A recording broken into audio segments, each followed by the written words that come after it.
Welcome to the Backyard Bouquet Podcast, where stories bloom from local flower fields and home gardens. I'm your host, Jennifer Galizia of The Flowering Farmhouse. I'm a backyard gardener turned flower farmer located in Hood River, Oregon.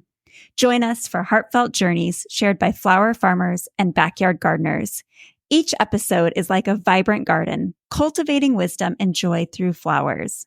From growing your own backyard garden to supporting your local flower farmer, the Backyard Bouquet is your fertile ground for heartwarming tales and expert cut flower growing advice. All right, flower friends, grab your gardening gloves, garden snips, or your favorite vase because it's time to let your backyard bloom.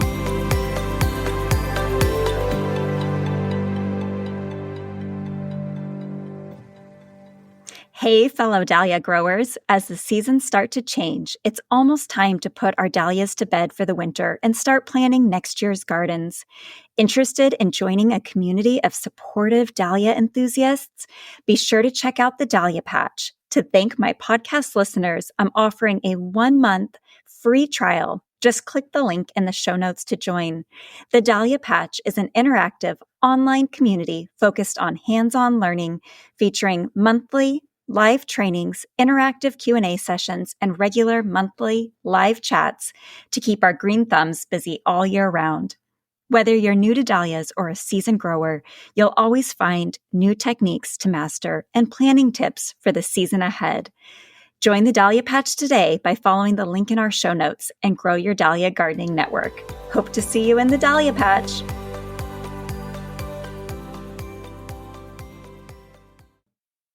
Welcome back to another inspiring episode of the Backyard Bouquet Podcast. Today, I'm thrilled to introduce Kelsey Hall of Cattle and Cut Flowers, a charming family-run farm nestled in the foothills of Enumclaw, Washington. Kelsey's farm is a haven where vibrant flowers and adorable Highland cattle share the landscape, creating a picturesque setting that's as functional as it is beautiful. Beyond her stunning event florals and pastoral farm life, Kelsey has recently gained fame with a remarkable discovery at her farm, the Daffodahlia. This unique dahlia sport, which emerged unexpectedly, has captivated flower enthusiasts nationwide and has even caught the eye of Martha Stewart, making it a sensational highlight in the floral community. Today, Kelsey joins us to share not only the story behind this extraordinary dahlia, but also her journey of farming, floral design, and the joys of rural living. From the everyday tasks of farm management to growing cut flowers, Kelsey embodies the spirit of dedication and passion. Kelsey, welcome to today's show. We're eager to dive into your story and learn more about the magic that unfolds at Cattle and Cut Flowers. To start us off, do you mind beginning by telling us a little bit more about your journey into flower farming? Yeah, thanks for having me. I'm really excited to be here and chat with you. So we bought our farm in 2017, and it was a foreclosure that the bank had let the people before us live in for several years without paying the mortgage. And then it was vacant for quite some time. So it really, our journey started with renovating a house and, all these kind of just not necessarily farm things. It was more getting on the property. But we did get cows pretty quick after we bought the property because we do have all the fencing and stuff done. And so we kind of jumped in. I started growing dahlias first in 2018. And it was just kind of this I'm going to sell our extra chicken eggs and I could do bouquets. And that was kind of how it all started. I never really had a big passion of flowers at first. We definitely bought our property to be more sustainable at home.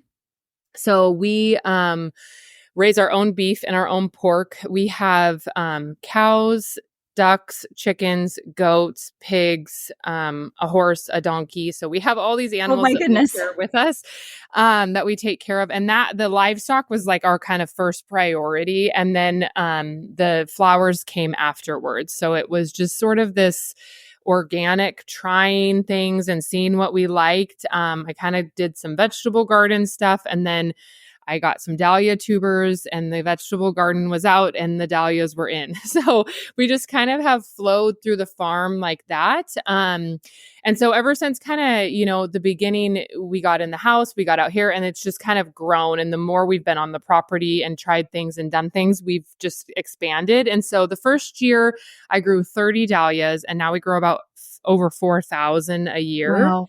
And dahlias have always been our main crop. But my focus with the flowers is filling my own wedding orders. So I did start, dabbling more into other cut flowers to go along with the dahlias so that I could just fill my own wedding orders and not have to order in from other farms or wholesale or whatever.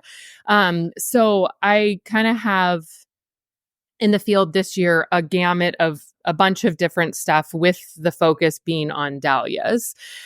So it's just kind of been this big ever expanding thing. And then now we've discovered this Daffodahlia, and I really am feeling this pull to go back to just doing kind of dahlias. And so I think we're going to kind of be making some adjustments and some expanding for this next season, and just sort of see where like the next year takes us with this daffodil dahlia cross thing we have going on. Well, I'm excited to talk to you about the Daffodahlia later today, but I also want to dive into your story a little bit more and understand who you are and your farm. Before 2017, when you found this property, did you have a background in homesteading or animals or flowers? Like what planted that seed that made you want to start farming? So my grandparents, when I was a kid, had like a hobby farm. They raised their own kind of livestock. They grew a garden. And so I was exposed to that kind of lifestyle when I was really little. And I think that just really made an impression on me. I always have been an animal person and just kind of interested in that. I went to school to be a vet technician. So I've just kind of always felt that pull. I always have felt like my whole life that I wanted to get back on a farm. And so I've always, my whole life, I've always like, when I get older, I'm going to have a farm. The flowers weren't necessarily part of that. It was just like, I knew I wanted to have a farm and have animals and just kind of have that lifestyle. And I really think it's from growing up, like being on my grandparents' place. And then my husband, he is born and raised here in Enumclaw, which is definitely like a farming community. And he actually grew up, not on a farm himself, but one of his best friends growing up, his parents had a piece of property that's actually just a couple properties from where we live now. And he grew up going to their farm, and that made a really big impression on him. And he always knew that he wanted to like get back farming. So we just both, like when we got married, knew that that was something that we wanted to do. And we had our first son in 2016. And that was when it really like pushed us like, okay, we want the kids to grow up on a farm. So that was when we started kind of like keeping an eye out for land and just watching what was going on with different things. We looked at several other properties, but just kept coming back to this one. We knew it was in foreclosure. So we actually watched it for a really long time. And the day that the bank finally put it up for sale, we came here and looked at it, put an offer on it on that day, and they accepted it on that day. Wow. So it just was like, it happened really fast. We had the farm and we knew that it was going to be a lot of work because it was in such poor condition. But it was like on our hearts that we both just knew we wanted ourselves and our kids to grow up on a farm. And then I've always had kind of the animal background. I kind of grew up like riding horses, and then I went to school to be a vet tech. So I kind of just have that sort of animal, vibe and everything. And so that's kind of the background of how we got to wanting to be here. And it's always just felt like things kind of fell into place, like how it was supposed to be. Cause, my husband literally, like the creek that goes through our property, he grew up playing on that creek at his friend's parents' property when he was a kid. So it's really cool for like our kids to be back here kind of doing the same thing. It's like pretty nostalgic for my husband, Oh, that's so special. So do you and your husband farm full-time? Is that your primary jobs? My husband has a full-time job off the farm. And then I have created a full-time job for myself. I went back to work at my office job for a little while after I had our oldest son, Oscar. And when I went back into the office, I hated it. I'm like, I hate being in here every day. I want to be out, like I want to be doing things. And so when I had the farm and I knew that like I could kind of create like an income off of the farm, I just really dove into that. We made the call for me to be a stay-at-home mom. And it started with, I just started selling our extra chicken eggs. I think we had like 70 chickens at the time or something. And so I just started selling our extra chicken eggs. And then I bought some tulip bulbs and I threw those in the ground. And I'm like, next spring I can just sell bouquets with them. And that was just kind of how it started. And then I just kind of kept going from there. It was like the dahlias and then the tulip bulbs. And then I just kept trying new flowers. And then I've done everything from like, we have like a little farm stand where people can come pick up, like one-off orders. I've done CSAs. I tried our farmers market. I've done workshops. I've collaborated with other small business in town to do like flower events and that kind of thing. So I've just kind of tried like all the different things in the business.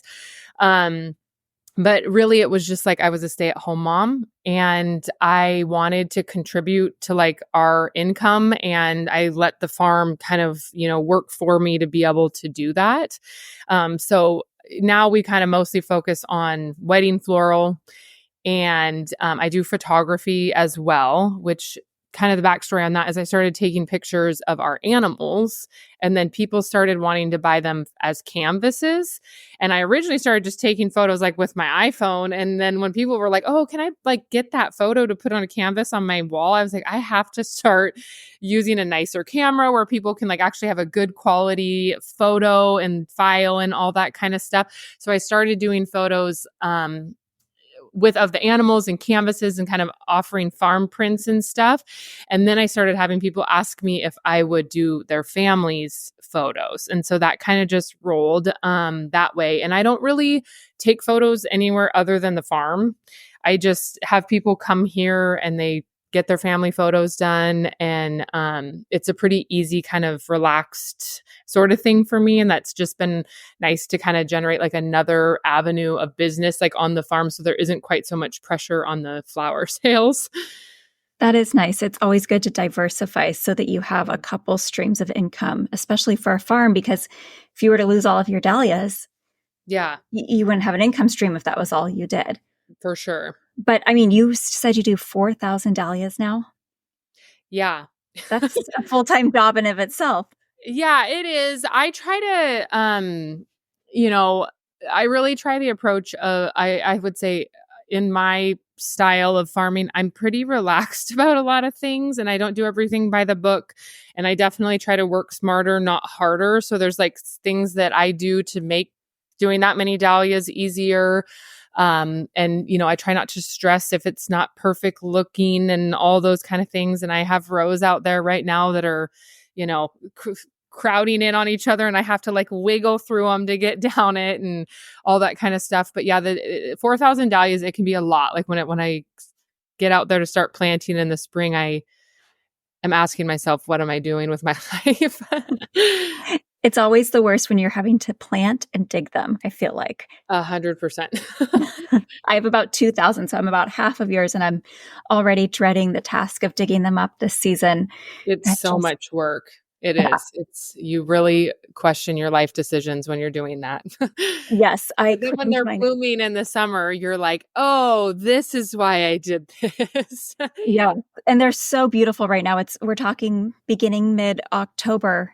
And I was looking at mine because I did 24-inch spacing of rows this year, which I don't recommend for anyone, but I needed to cram them in my limited space. Yeah. And now I'm going, I cannot even fit through some of these rows right now to cut them back to get ready for Frostmas. So that's kind of where I'm at.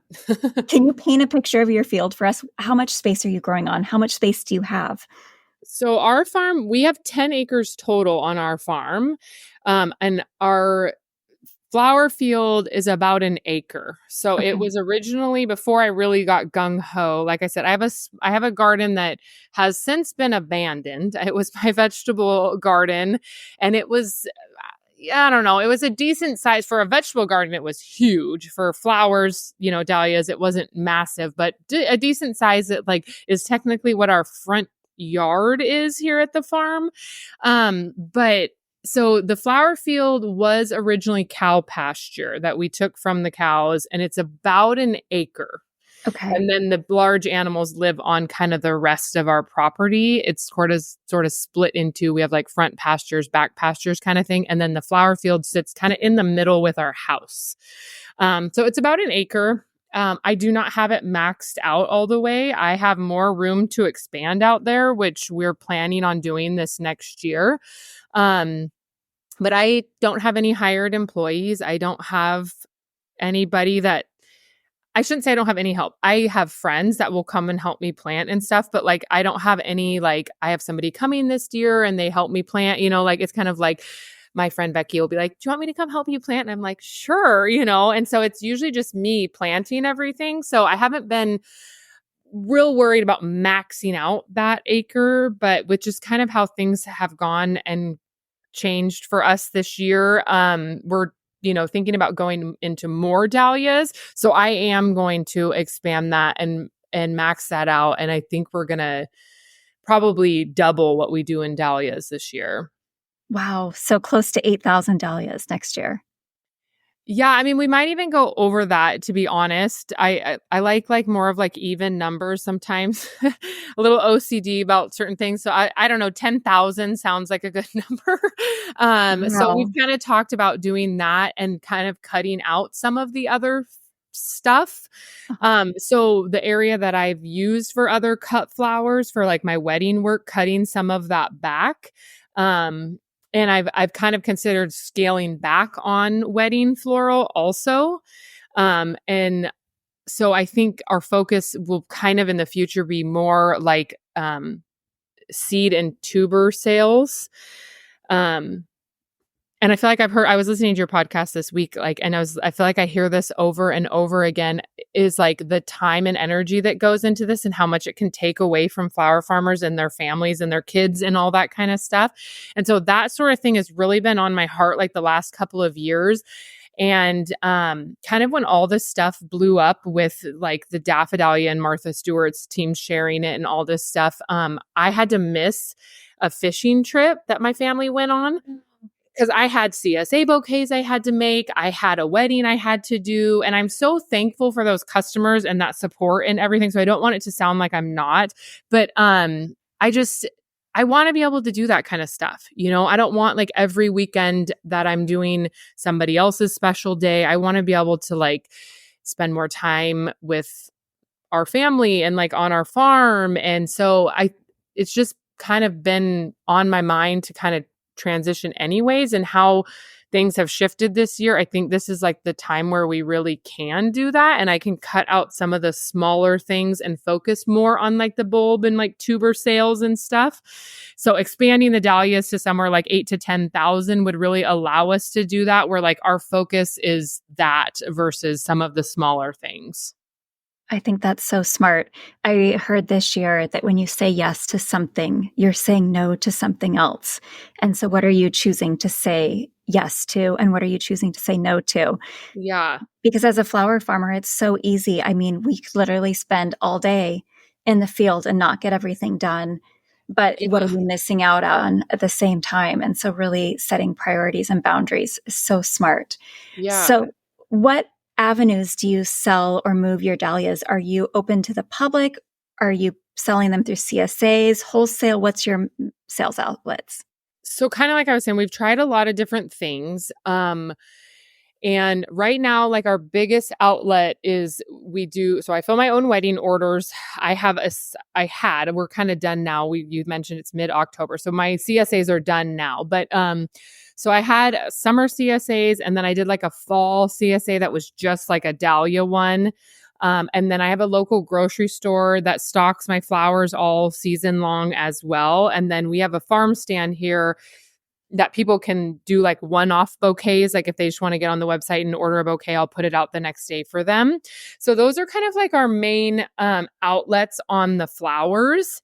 But with my bigger focus being weddings, I kind of have geared that way so that I don't feel the pressure to sell every flower. And that I don't feel like, oh, I have to sell every single bloom and I got to get rid of all of these and whatever. With doing those kind of like bigger ticket items of weddings, it's taken the pressure off to sell a million bouquets during the week. I get really burnt out making a bunch of like mixed like wrap bouquets. I get It's so time consuming. It's so time consuming, like harvesting all the stuff, wrapping it up, it just like this week or this summer, like my schedule was kind of like I had CSAs on like Tuesdays, Thursdays, and then like a Friday order too.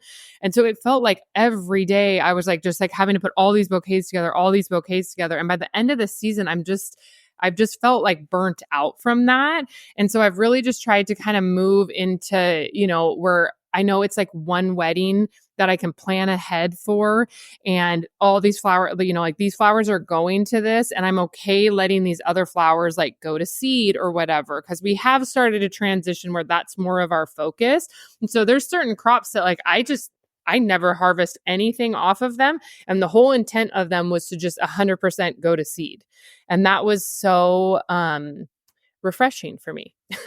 I'm like, I can just look at you and I don't have to do anything with you yet because you're like ready to harvest, but I'm not using you. So it was just, I don't know, that was kind of like a stress relief for me this year and the last couple of years of moving towards doing more like seed crops. It's so nice. I let a section of my dahlia field go to seed. And it's just beautiful right now because there's flowers everywhere and it's still highly visible to the public. And this lady walked by and she said, "You have so many blooms on your plants right now. Why aren't you cutting them?" I said, "Oh, I'm letting them go to seed." And she said, "Oh, that's a shame." And I was like, oh, it's saving me so much time. And I'm going to have all of these seeds that I can send out into the world versus cutting flowers. I mean, I might get on some of these 10 to 40 seeds, which I can sell in packets versus a single stem that I then have to put through the channels and wash buckets and sterilize shears and yeah, 100%. That's kind of like why we've wanted to move into like doing more of like the bulb and seed sales, because exactly what you just said. I'm like, okay, I can cut this dahlia for how much a stem, or the seed packet later on is going to be this much a stem, like if you totally. It's like we could let all of this just go to seed and like send these out into the world. And so that's where like this whole kind of more audience like seeing our thing is going to be like a real big blessing for our family, because that's just kind of the direction that we've wanted to move and we've been moving in, and now we have a bigger audience for that. So I feel really kind of blessed of how the universe has lined everything up for us to do this. And I'm excited for, this next year of like being able to provide quality tubers and seed to other people that are interested in, growing dahlias. That's awesome. I love how you said the universe is kind of just lining this all up for you. It's amazing when we just allow things to unfold, how magic can come. And it sounds like you are experiencing a lot of magic on your farm right now. So tell us, Kelsey, did you grow the daffodahlia from seed, or how did this thing come to be? So the daffodahlia is 100% a work of Mother Nature. I had nothing to do with it. It's not from seed. I didn't hybridize it. I did not take a daffodil and a dahlia and mash their genetics together. I do not have that kind of science background. It came from a variety that I've grown for years. So I have a high tunnel here at the farm that I dedicated to putting what I call my bridal dahlias in.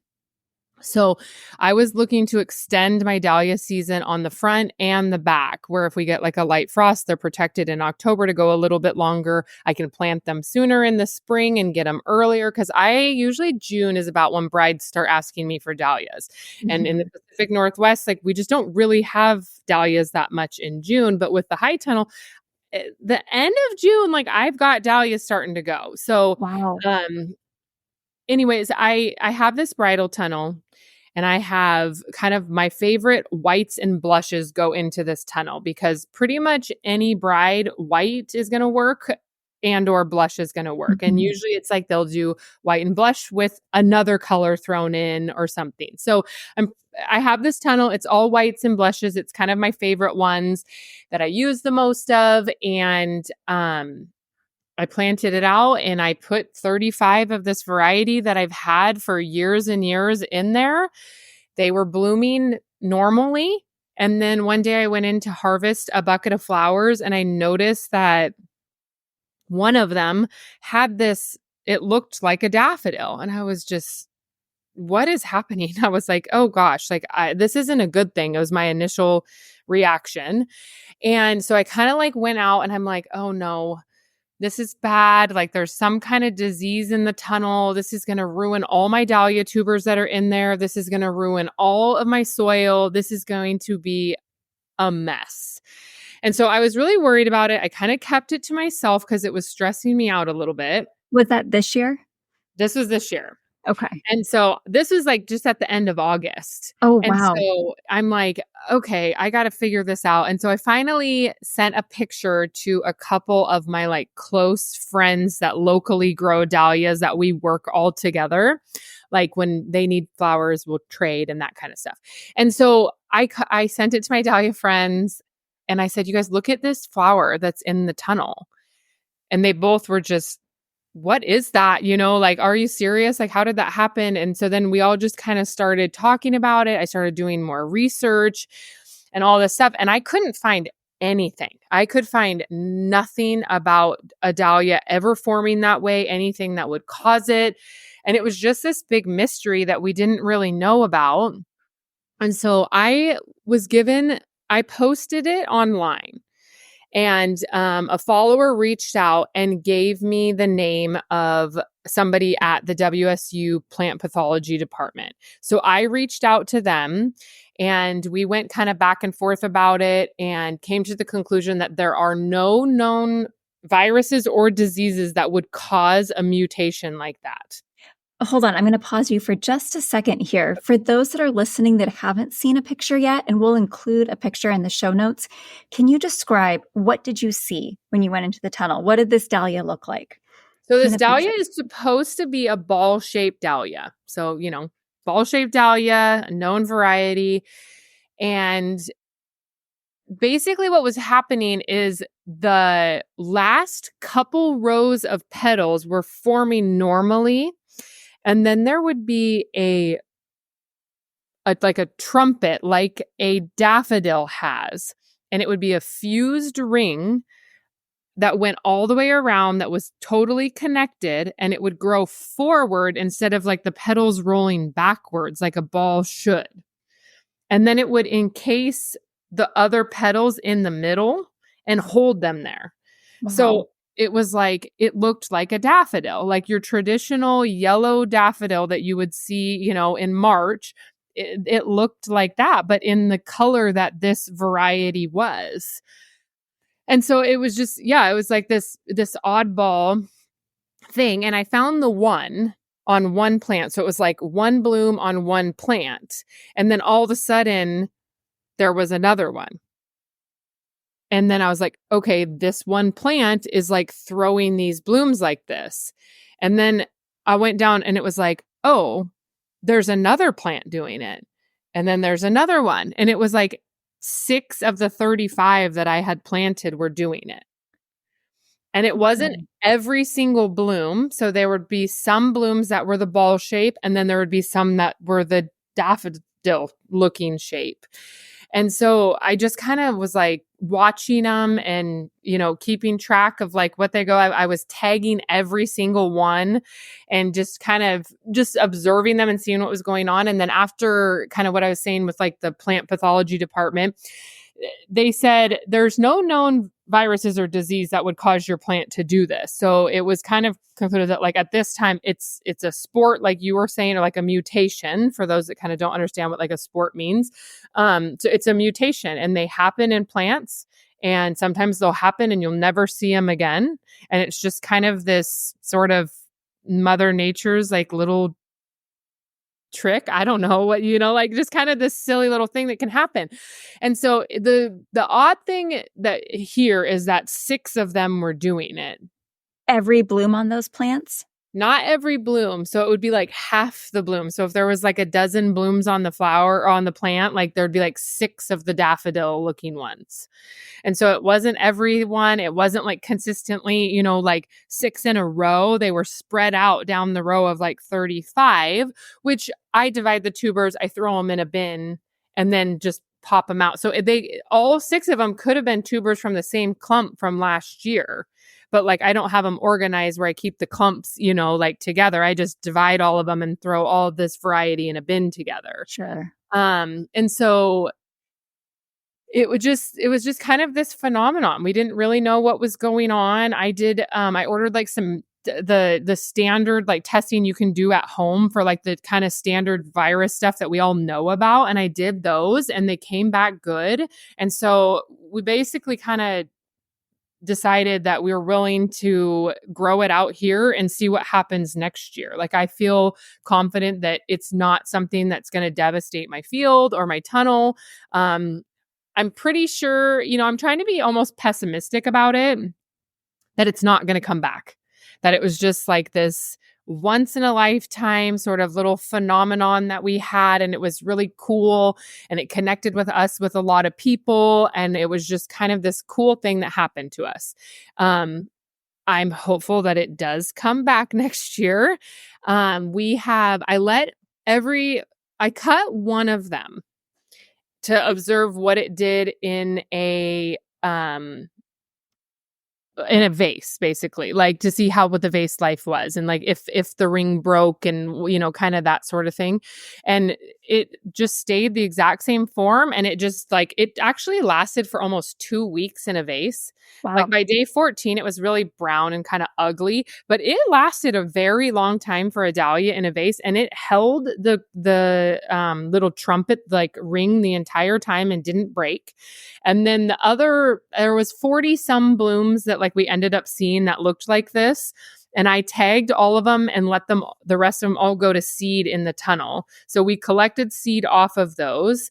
And then we have the plants obviously tagged, and we're going to take the tubers out and check them to see if there's anything funky going on with them. And then if there's not, and we feel comfortable, we're just going to grow them out next year. I also pulled cuttings off of the plants themselves. So a couple cuttings off of each plant that was doing it. And I have 24 cuttings going in my grow room right now. Wow. So I have, luckily, and this is kind of another thing, is we set up this grow room for me last year because I have in the past done in-person sales in the spring where people can come get dahlia cuttings and tubers, and I start a bunch of other cut flowers and they can come shop in person and grab starts for their gardens. And so I have this like grow room set up to kind of accommodate that. So we're just going to grow over the winter, and so I'm kind of expecting them to bloom like, I don't know, late winter would be my guess is when these cuttings would start blooming. So we'll see if they can maintain the genetics or not. We'll see if they come back in the tubers next year. We'll see if they come back in the seed next year. So it's just kind of a big mystery. And I think it's the hardest thing is the waiting period with this whole thing. Because it's like everybody's wanted like answers and to know like, is this going to be released? Is it going to be available? Can I grow? And it's like, I have to treat this like any hybridizer would treat it, where you got to grow it out for like several years to make sure that it's genetically stable before we would ever do anything with it. So I started telling people it's really likely if it comes back, it wouldn't be until like 2028 or 2029 that we would even be able to release it. So I think it's also kind of opening up people's eyes to how much work hybridizing dahlias is. And that like when people launch a new dahlia, it's like, oh, they spent years growing that before it like actually went to the market. So yeah, it's just kind of this crazy sort of journey. And it was not anything that I specifically did. I wasn't like trying to cross dahlias and daffodils, which like that can't even happen. But yeah, it was just kind of this freak thing that Mother Nature blessed us with this year. So we'll kind of see where it goes in the future. And I've started like a kind of a little blog to like keep people updated. And like, if people have questions, like go read that, like they're in there, that we're going to be launching that soon. And then just as updates come, like I'll just write stuff and then it'll just be there that like people can read about it and kind of like enjoy the process and everything. That is just incredible. What a wild thing how Mother Nature can just surprise us with this new, would you call it a new form, or have you talked to anyone at the American Dahlia Society to see what their thoughts are on this? So I haven't really talked to the Dahlia Society. We had someone from the Dahlia Society come out and like trespass on our land. And so that was an individual though, not a club, right? Yes, it was an individual. So I've spoken with the Dahlia Society in regards to like that event that happened. And then everybody's just kind of like said like, oh yeah, this is really cool. It's so excited to see like where this goes, and that's kind of been about the extent of the conversation with anybody from there. And I think they had said it would go into like the novelty form group or something. And then it would, there's all the different kind of forms and stuff, but that I think it would be considered like a novelty is what they had said. Gotcha. Yeah. And what about when you were talking to WSU, or have you spoken with any other plant pathologists that have any kind of hypothesis as to what could have caused this sport to happen? So when I was talking with them, they said that there's like a whole nother sequence of like testing that could be done on these plants. And it's like newer technology, and it gives back a ton of information that even the researchers and the scientists are still trying to understand all of it because it's so much. And it's very costly. And so we just kind of decided at this time that we're going to see if it comes back before we go down any of those roads. Gotcha. If it comes back, we'll make sure that this is, something that people would want to grow in their garden. I'm not going to send something out into the world that is going to disease people's gardens or be an issue for people. So we'll make sure that everything is all good with it if it ever gets released. But first we got to figure out if it's even going to come back, because I would never have even tested these plants for what I tested them for already, because they're not showing any signs of virus or disease or anything.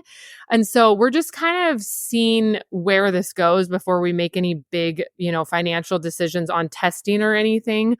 I've gotten a lot of messages and emails and opinions about what we should be doing with it.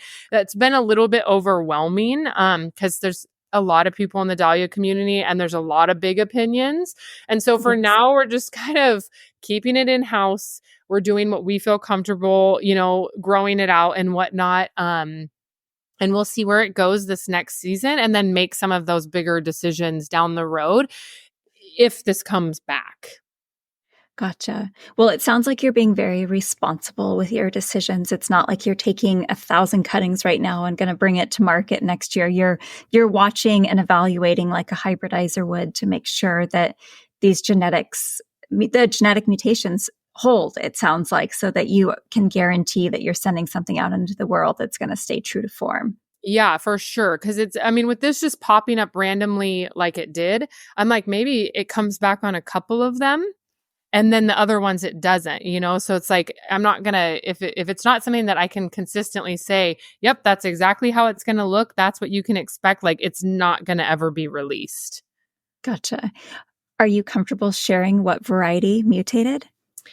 I'm not sharing what variety. And it's solely because this is a variety that's been around for a long time and there does not need to be a hysteria around it. Gotcha. Like, I feel like so much in the Dahlia community, like sometimes like it gets like a little intense for me with like getting new variety, like that kind of stuff. It's a little intense for me. And so I don't want there to be like this hysteria around this variety. Like a lot of you probably grow this variety already. And so I just don't want there to be like this craze and this expectation that people think that this is going to happen at their place. Sure. And then it like kind of come back and where it's like, well, no, like this variety's been around and it hasn't done that before. So I don't want there to be like a hysteria and like a disappointment if like people don't see it in their own gardens, if that makes sense. Sure. And eventually I will, like, I'll let everybody know like what it is and whatever, like when we get through some of this. It just doesn't feel like with so much attention on it right now that this is like the right time to do that, especially as we're going into like dahlia tuber buying season. So I like, we'll get kind of through this and see if it comes back. And then, like we'll release it at some point, what the name of it is. But for now, I just don't really want to cause like the hysteria around it, if that makes sense. Absolutely. Well, I know hybridizers will often hold their varieties kind of close to their chest. Also, they'll share some of their secrets, but maybe not everything that leads to that perfect dahlia being created. Yeah. So fair answer. Yeah. And I could only imagine the lineup if you were to say, obviously it's not a Cornell bronze, but I'll just say that's an orange one that's been around forever. And everyone would go line up, and we could all sell our Cornell bronzes if that was the case. Yeah. Well, and then like, I feel like it would turn into one of these things where it's like, oh, okay, that's a $10 tuber or whatever. And then all of a sudden you're seeing people sell it for $90, like $100. Yes. Well, it might be a daffodahlia. You never know. Like, and I don't know. I just don't think that that's like I don't think that's a positive thing for the dahlia community, if that makes sense. Totally. I 100% understand where you're coming from. I want to go back to your initial reaction on the daffodahlia. You said you were kind of shocked at first and you were kind of like, what's going on? Has it grown on you? Is this something that you're going to use in wedding design, or what are your thoughts on this dahlia? Oh, I don't know. Yeah. I mean, it's definitely grown on me. There's a couple things that are ironic about this situation is I don't really grow daffodils, and I don't like traditional standard daffodils. I only grow double daffodils. Uh-huh. And so I would say it's like the daffodil shape is not one of my like super favorites. I think it's really cool, like seeing a dahlia do this because it's so unique. So I would say that like my impression on it is like, I like the uniqueness that I've seen in it. But it's not necessarily like my favorite look. And as far as like wedding work goes and stuff, like I usually only book weddings for like the summer season.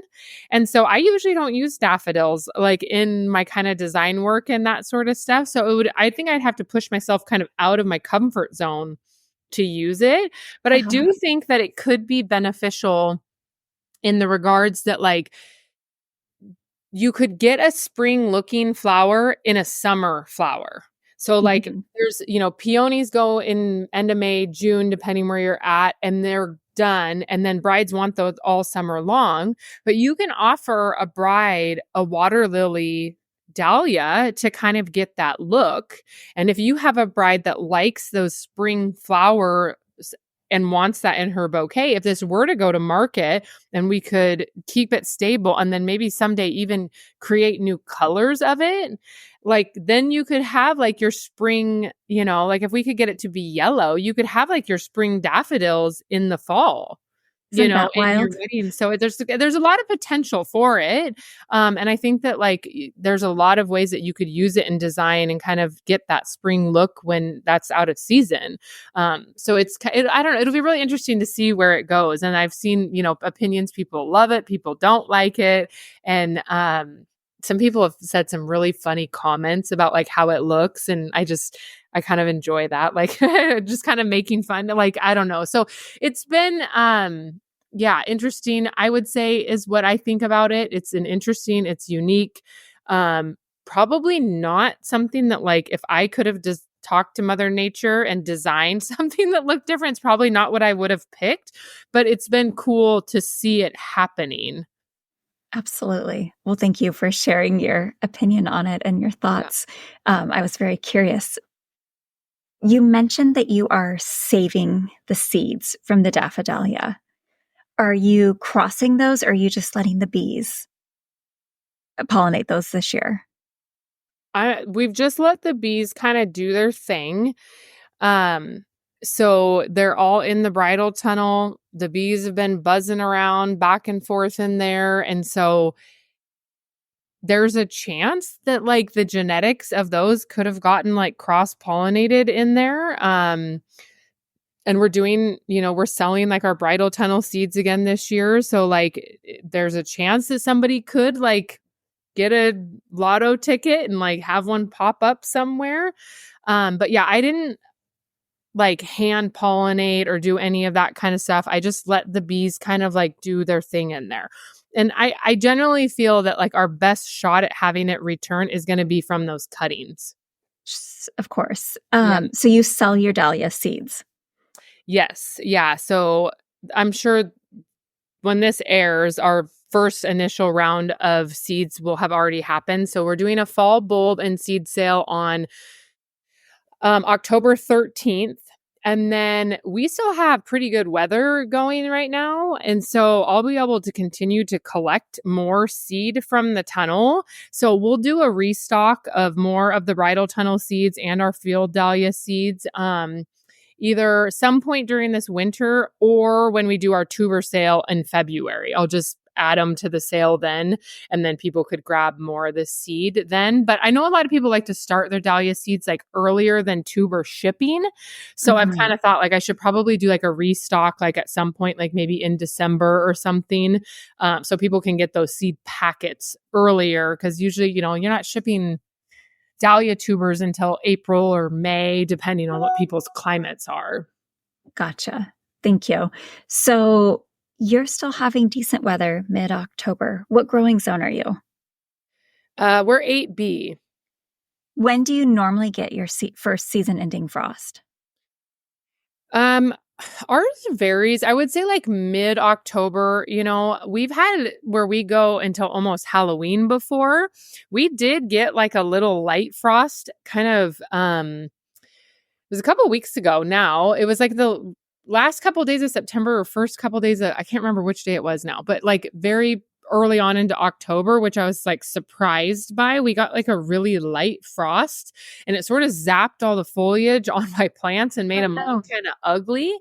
But then it rained super hard the next day and it just destroyed all the petals, which for what we were doing, trying to collect more field seed, it actually worked out really well because it was like, it kind of zapped them, but they're still alive. And then they got rained on and they dropped all the petals. So they're all setting seed pods really quickly. Wow. So for what we were kind of trying to do, since we've transitioned to saving just field seed and stuff, it worked out really well. But yeah, our normal frost here is mid-October, like I would say. Yeah.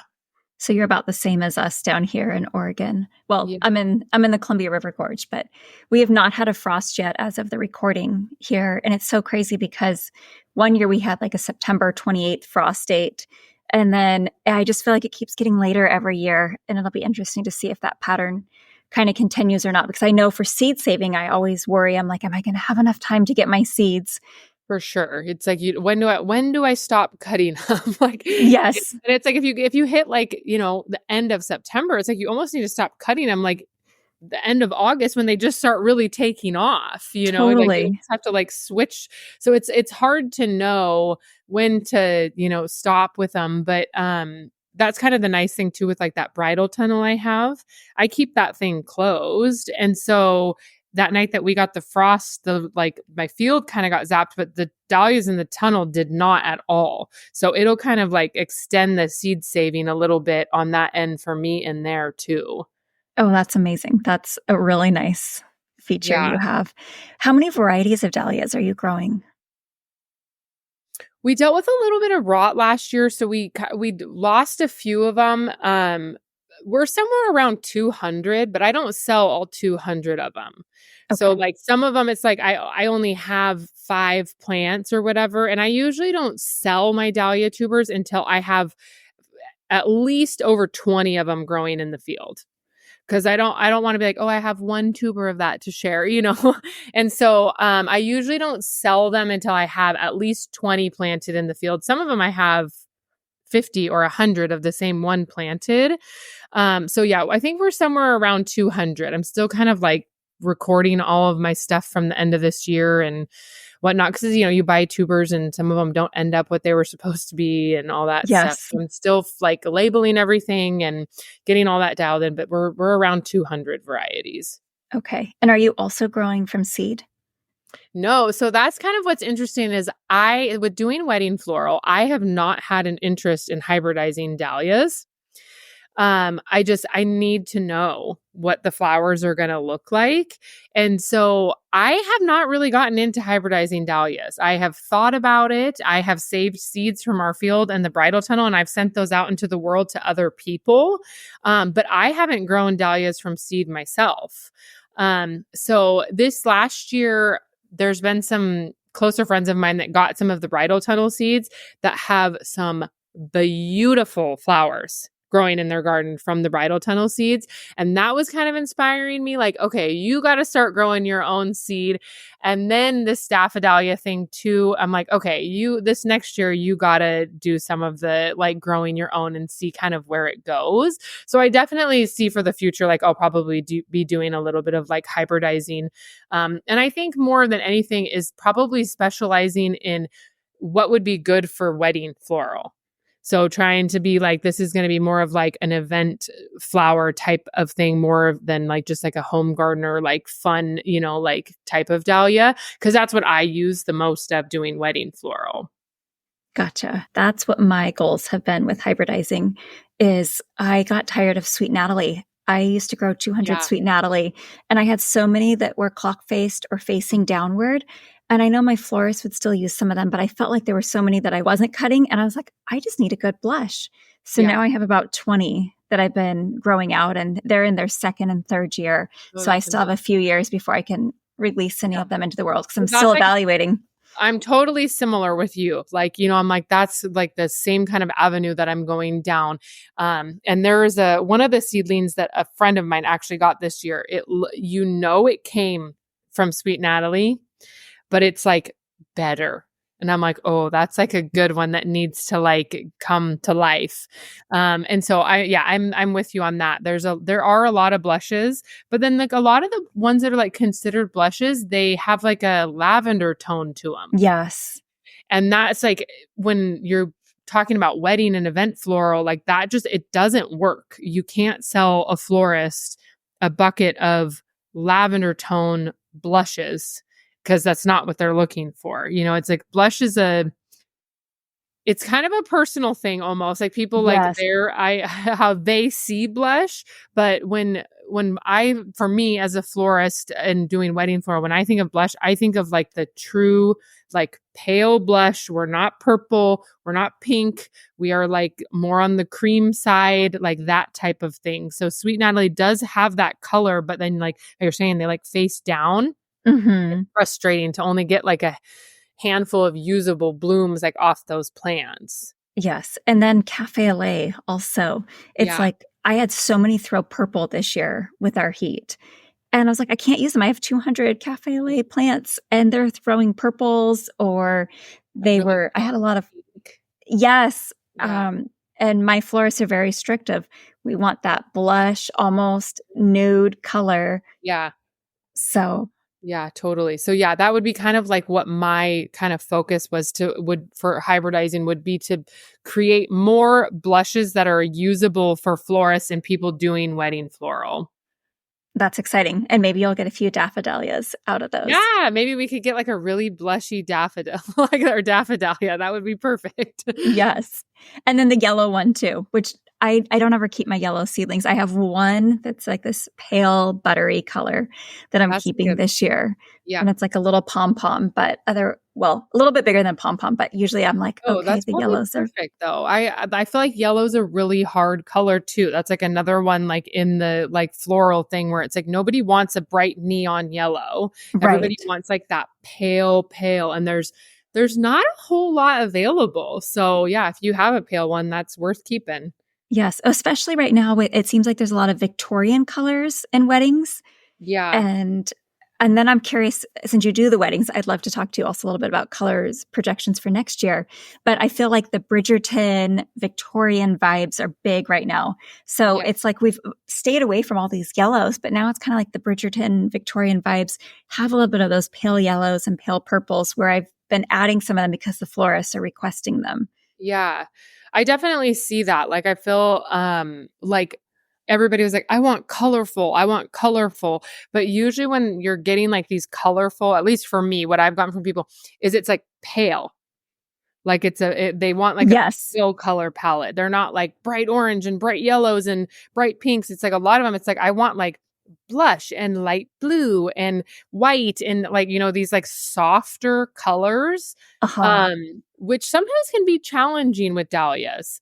And so, yeah, I see that going into next year. I already have more kind of weddings booked for next year than I normally do at this time. And I'm still seeing that like colorful trend, like going into next year.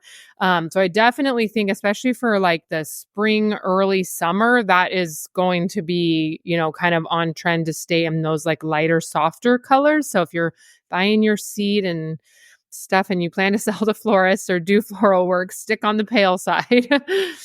Seems like blues and oranges, blues and sherbets, I would say, are kind of having a moment, at least in Yeah. this area for next year. Light blue. I have been asked for light blue so much, which like as a mainly a dahlia grower, it kind of makes me want to, jab myself in the eye because I'm like, there's no blue. I can't do anything there. Like there's no blue dahlias at all. So you got to go, like find delphinium is usually always like the go-to for that kind of that really light blue. Or I have some Tweedia growing this year too, but I always like Tweedia can be a pain because it seeps that white sap out of it. Mm. And so every time you cut it, it seeps that, and then you got to burn the end of it. And so it's just kind of like a little bit of a pain to work with, but it does have that lighter blue in it. But yeah, I think light blue and just those like lighter kind of pale colors are definitely going to like go into next year as well. And then it always flips. It'll be like some trend like that. And then as soon as September 1st hits, everybody wants fall. Yes. It's like, okay, we're doing fall now. They want like blush and dark burgundy and oranges and, like all that kind of like look to it. So that's kind of what I'm seeing for next year so far. Yeah, it's always so fun. I love seeing all the different colors, and fall just makes me so happy this time of year. All my dark colored fall dahlias. Favorite. Yeah, that's my favorite. Anytime I'm a bride, like gives me like the fall vibe. I'm like, okay, game on, let's go. Like I love this. They're kind of the earthy colors that kind of remind you of the farm almost. Oh yeah, for sure. And it just is like, we have a lot of wedding venues around here, and it's like a lot of them are like barns, like old rustic barns and like that kind of stuff. And so it just, that whole just kind of farmy, like it just, that fall vibe just really goes well with that kind of stuff. Absolutely. Well, speaking of kind of the farm vibes, we haven't really touched much on your animals. Can you tell us all the different animals you have on the farm? Yeah, so we have Highland cows. We have a horse. We just got a 10-month-old donkey for my son. We have ducks and chickens and goats and pigs. And then the run-of-the-mill, barn cats and dogs. That's everybody that we have right now. That sounds like a full-time job, just taking care of all the animals. It is. It really is. The animals, and we have a lot. I mean, we have a lot of bodies here. So there's a lot going on. We have, like I said, 10 acres, but like we're like maxed out. Like we have every inch like filled with either flowers or the animals take up a lot of space.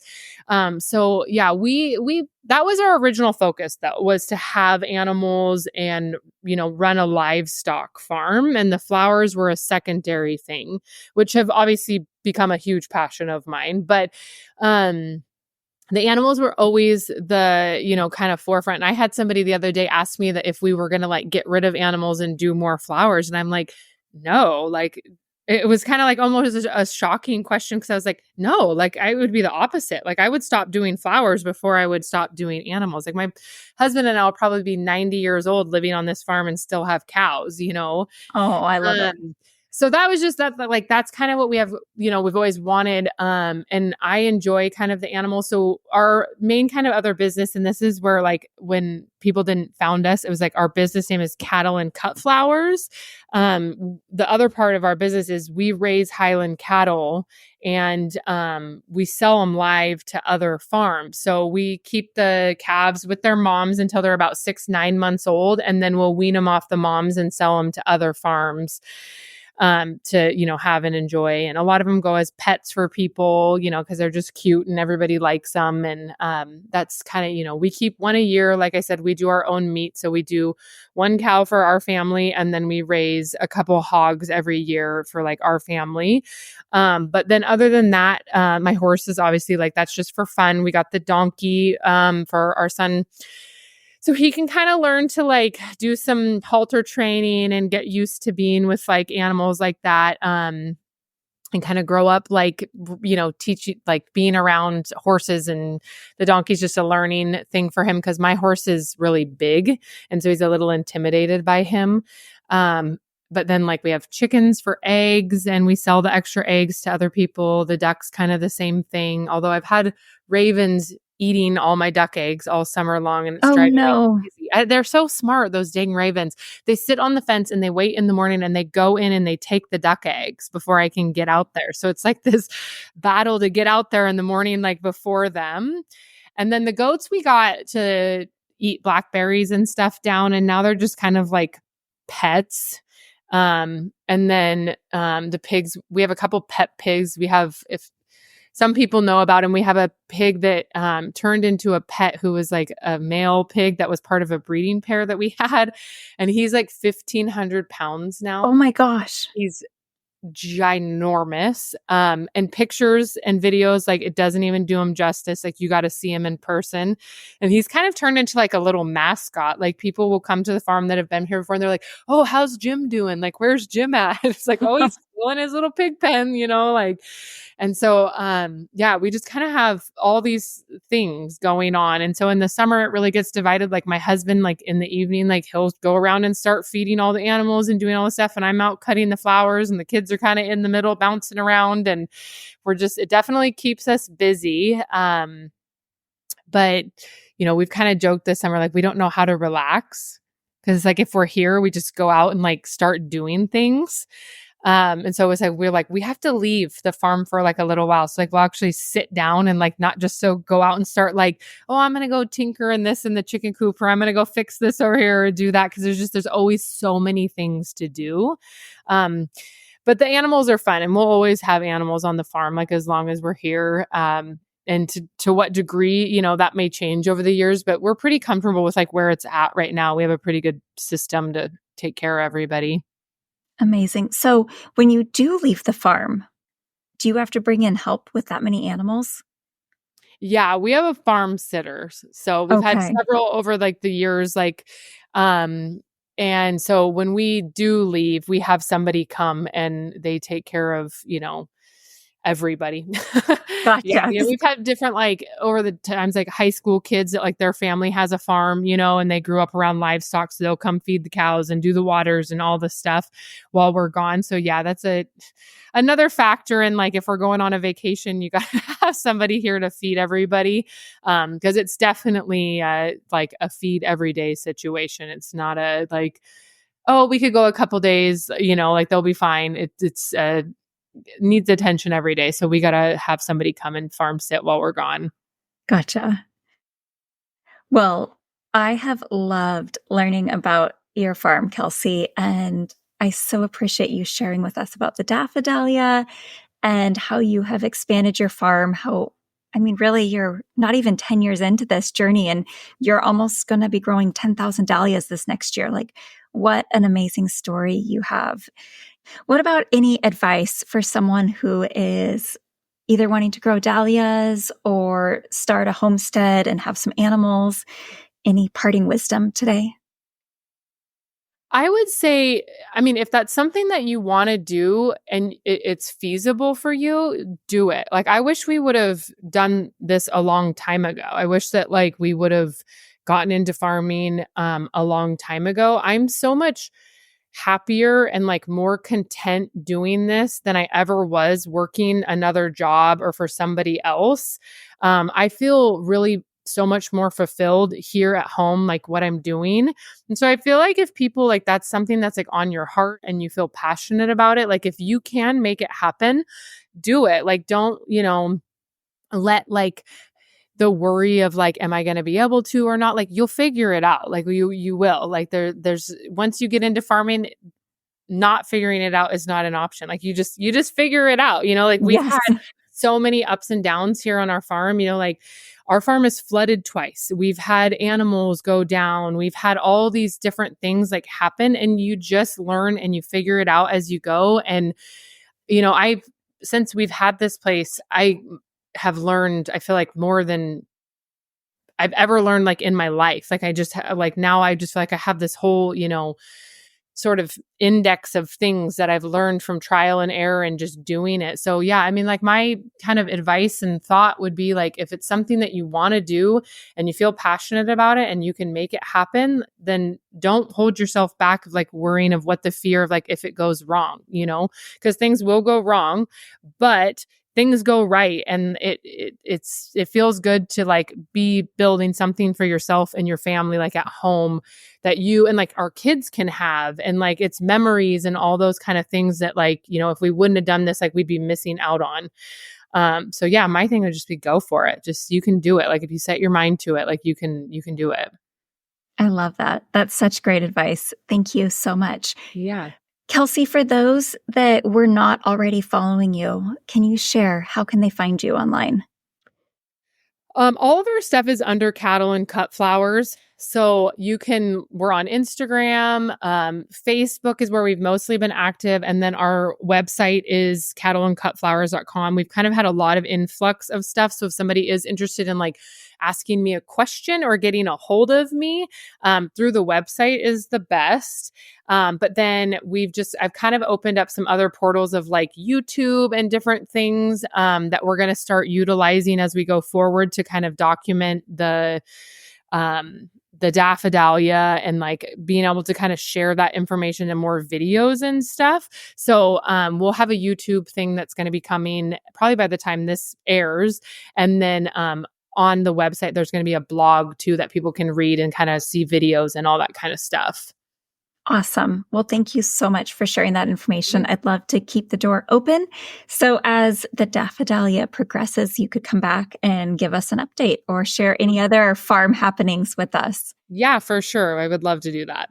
Well, I so enjoyed our time today. Thank you for carving out some time to chat with us on the podcast today. Yeah, thanks for having me. Have a great day. Thanks, Kelsey.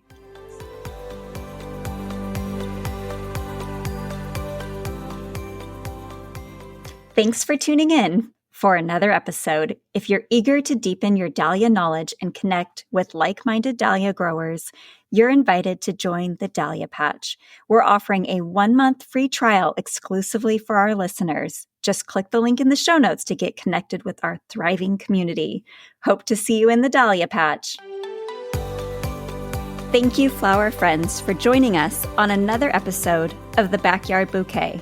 I hope you've enjoyed the inspiring stories and valuable gardening insights we've shared today. Whether you're cultivating your own backyard blooms or supporting your local flower farmer, you're contributing to the local flower movement, and we're so happy to have you growing with us. If you'd like to stay connected and continue this blossoming journey with local flowers, don't forget to subscribe to the Backyard Bouquet Podcast. I'd be so grateful if you would take a moment to leave us a review of this episode. And finally, please share this episode with your garden friends. Until next time, keep growing, keep blooming, and remember that every bouquet starts right here in the backyard.